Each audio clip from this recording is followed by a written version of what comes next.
This time, cherry-picked them a little bit to kind of cover some important topics that I think we need to address. Again, of course, all these are covered in detail. Program coming out next week. Let's just start the clock like I'm going to pay attention to the clock.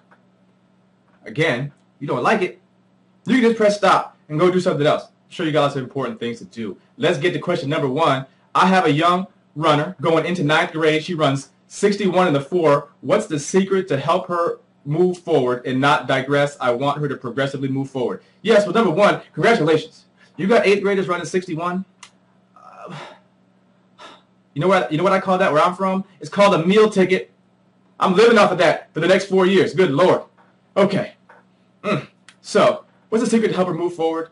The secret is, remember that she's a 14-year-old little girl. And so if you want to move forward, 2 things. Number 1, you have to very consciously and very specifically develop her belief in herself that she can run faster, that she's going to get better, that she's going to improve over time.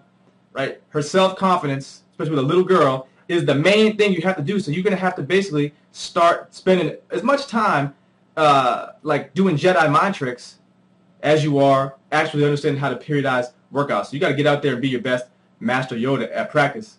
Make her believe she can do these things. Yes, run faster, you will. I'm sorry. I don't know why I did that. And I don't know why I left it in, quite frankly. So you have to focus on those things. 2, right, if you wanted to move forward, is you have to ignore this myth about this 12-week high school season, right? She's a freshman. That's true.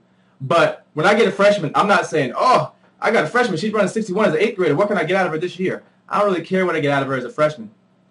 I look at it as 4 12-week seasons, freshman, sophomore, junior, senior year. Now I take the bird's eye view and look, how can I develop her so she's rolling out junior and senior year, which is running real fast times. I'm developing a base. Freshman year, can you learn how to work out? Can you get through a circuit? Can you run 61 in the open 4 and then come back in a 4x4 and not run a 66 and puke all over the place? Because I'll videotape it. My kids know I will tape it when you puke because that is funny to me. So those are the things you have to think about moving forward. Be patient, right? Freshman year, I don't care about results. I don't care what you run for times. I'm looking, do you learn how to train? You're not like freaking out in meets. You're developing some confidence. Can you get through practices? Can you finish workouts? Are you staying with the lead group? Are you staying similar in your times or regressing? That's what I want to know. So focus on those things and develop her confidence that she can do it and take the stress or pressure off of like, you must run sub 60 this year. She probably will, but the world's not going to come to an end if she doesn't. I had a girl in a race, an event last year as a freshman. She didn't get first time 400 hurdles first meet. PR by 10 weeks later by 0.2 of a second. I didn't freak out about it. But then sophomore year, she went from PR outdoor the end of freshman year, the end of sophomore year, 8 seconds. So 0.2 seconds one year, 8 seconds the next year. Be patient. Question number 2, how important is basic aerobic endurance in the preparation of, say, a 15-year-old female high school 400-meter runner? Would you spend valuable time developing basic aerobic conditioning or spend what little time you have developing lactic tolerance? That's a really good question. And the answer is, how important is it? It's somewhat important because, again, I'm looking at her baseline at the beginning. So am I going to send her out for distance runs? Let's say 15, she's a sophomore. No, not unless she's doing cross country, and she's probably not. So, but did she play soccer? She played soccer. She already has that kind of aerobic conditioning, doesn't she? She's coming into you from that. So depends on where they came from.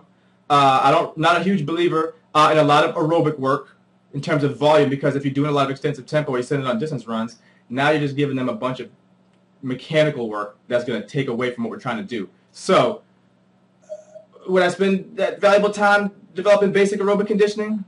Not too much, because I still think I can get basic aerobic conditioning doing other things. So I want to get into that lactic tolerance work right off the bat, if possible. If not first week, second week. So I think that's more important to me, right? Because I can do aerobic work, right? It's 5 biomotor skills or physical capacities you want to develop: speed, strength, mobility, coordination, endurance. I can go do this aerobic work and do 1. But I can still get good work capacity in through circuits or things like that. And I'm going to get speed, I'm going to get strength, coordination, endurance, mobility. Now I got 4 out of 5. What's more bang for, and I'm not going to give them shin splints. What's more bang for my buck? Getting into, and besides, even with some of this aerobic work, it's going to turn into some, lactate development because they're young and they're weak. So would I spend time doing it? Yeah. Do I spend valuable time doing it? Not so much. Lactic tolerance, that's the whole game. Straight lactic work. We do lactic work almost every time we go on the track with my long sprinters. Number 3, training the athlete to maintain speed and form over the final 80 to 100 meters. Yes, there are 3 reasons that your 400-meter runners or your long sprinters crap the bed at the end of races. 1, right? Coordination erosion. Their technique and form breaks down. That is because they cannot maintain coordination of good top speed mechanics, good step over, drive down, wicket drill type mechanics. So they can't coordinate it. They don't have the strength to do that. That's a reason. Number 2, right? Momentum deprivation. Basically, they had a poor drive phase, so they pop straight up in the first 2 steps of the 400, pacing themselves for the 400, right, and then start spinning the wheels at the end and crap the pants. 3rd, right, energy system failure, right, because you didn't write good workouts. So you have to address those. If your athlete's falling apart at the end of the 4, it's one of those 3 reasons. Crappy drive phase, poor coordination of the top speed mechanics, crappy workouts by the coach, or crappy execution of the workouts by lazy little kids who are going home and eating ice cream and nonsense all the time. 4, more of the intensive tempo workouts and speed endurance progressions.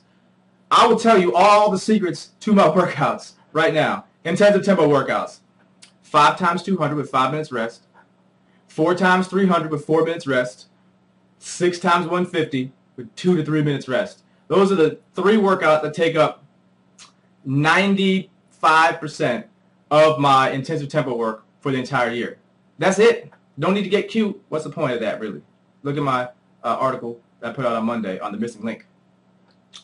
So what I do with the progressions is I make them go faster. If we're starting out running 5 times 200 at 30 on the first beginning of the season with 5 minutes rest, then by the end of the season I want them at 27. Same volume, same rest. That's how I am progressing it. Speed endurance progressions, I don't do, for the most part, again, I don't make absolute statements. I don't do traditional speed endurance, and we'll call traditional speed endurance 8 seconds to, 15-second range, right? Your 80s to 150s kind of range, or 180s.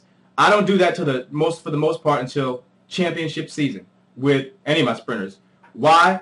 Because they don't have good coordination, mechanics, and technique, and I'm really afraid they're going to pull something, because once they get out at 95% intensity and higher, out to that 50 to 80 meter range, or what I like to call pulled hamstring, pulled hip flexor, pulled adductor range. So my progressions for speed endurance are really like alactic speed endurance. We try to progress in that range with the shorter sprints, with shorter recovery, so they never get into that crappy mechanics that they can't do. And then, especially if they're like a 200 runner, and I'll let the races take care of that. If they're more of on the shorter side of long sprints, we're going to do that toward the end of the season. But when it's colder out and earlier in the season, my speed endurance progressions are more like alactic short speed endurance, because your long sprinters have to do that work. All right, technical problem. Number 5, what program on average capitalized? The person was not playing around about emphasizing how on average. Not the best, not the worst, not most of the time, not the least amount of time, on average, half the time, give or take. Works best or has the most success for a high school 400 athlete, short to long or long to short? And if so, what does the 12-week program look like? If so, what? I'm not sure. But let's go with it anyway. On average, I don't know. On average, I would say what program works best? On average, the coach who on average knows why they're doing it. Do you believe in long to short? Do you have a team full of soccer players that a long to short may be better than a short to long, in your opinion? Well, if you understand why you're doing it and you have a rhyme and reason to why you're doing one type of training versus another, then on average, that program is going to work better than a short to long if somebody's making stuff up. On average, if you got a short to long program and you're doing that because that's your philosophy, speed first, speed all the time, speed, max velocity, alactic speed endurance, regular speed endurance, if that's how you like to roll, then on average, your program is going to work better than the long sprint person who's just doing it because they're like a distance runner, coming from a distance runner background, and like to keep been coaching since 1932, and just likes to keep doing old school stuff because those books and those DVDs. That's not how you do it. You just run them into the ground. That's your philosophy. Hey, we'll see what happens on the track. So again, get back into what we're talking about on Friday. You got to empty your cup. this idea that there has to be a specific way that on average works better. What works better is what's best for your athletes based on your bias and experience. So get away from this idea that, you know, the 400, on average, this works better. There's no answer to that question. The reason your athletes aren't working faster is because, like I said the other day, you are trying to find answers to questions that don't exist. So think about that for a second.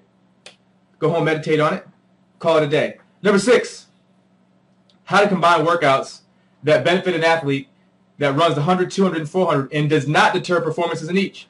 Here's the thing, kind of along the same lines as what I just talked about. I want you to think about this. I want you to entertain this possibility. Our programs are defined as much by what we don't do as they are by what we do. I said do. Sorry. I should laugh at that. 34 years old. No, but on a serious note, if you have, you know, because we have long sprinters in high school, right? Kids that got to go 100 through 800. So, not just 400 runners. So if your kid's running, you know, postseason going to run 400 4x1, and you know you have to replace maybe some like block work around the turn, first 50 for the 400 because they got to get handoffs in, you have to recognize the fact that when you're working on handoffs, you're not working on the first part of your 400.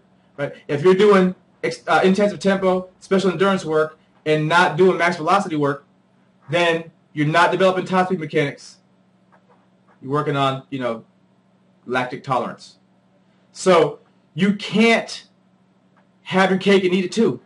You can't train for the 100 and what's best for the ideal for the 100 and do what's ideal for the 400 at the same time. You have to do one or the other. That's the art of coaching. You have to find that balance of what you think based on your athlete's experience, training age, the events they're going to run postseason, their natural aptitudes, right? How long they've been training for, what they like to do, how mentally tough they are, how much volume can they handle. They're a workhorse sprinter, or like, you know, wanting to get somebody that pulls up all the time. You got to think about these things. So you can't combine workouts that address all problems and neglect none. That's not the real world. That's the art of coaching. So I hope that these topics have addressed some of the concerns or questions that you have. I picked these because I see an overriding theme from high school coaches, right? Like I said, the biggest problem that a lot of high school coaches have is, again, trying to find these answers to questions that don't exist. And so, again, I want you to think about the term empty the cup for Friday, because the answer to your questions about which approach you're supposed to take depends on the athletes you have. If you continue to be a slave to terminology and obsess over it has to be this way because if I'm doing this, this has to be better on average. This has to be better overall. Does it really? Why?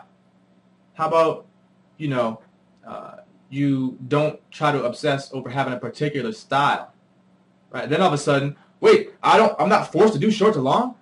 Maybe some 600s might be a benefit to my athletes. Wait, long to short isn't the only answer. Maybe I could do some max velocity runs. If you understand what you want to get done during the course of a week, if you set up your annual plan and say, I want to get a speed day in, and 2 lactic tolerance days in, and a really easy day, and a short speed endurance day, and general biomotor day, how am I going to work that into my week? Well, then you know what you can do. On those intensive tempo days, you can decide, do you want to do 150s or do you want to do 600s? That's up to you. On that speed day, do you want to do acceleration work or do you want to do max velocity? That's up to you. You want to do extensive tempo or do you want to do some other biomotor work? Well, that's up to you. The important thing is that you have a plan, you know where you're going with it. So we will talk more specifically about how do you decide what that plan is exactly. We'll talk about that on Friday. Stay tuned. Ask me questions. Again, I apologize for a couple of really bad jokes. Just can't help myself sometimes.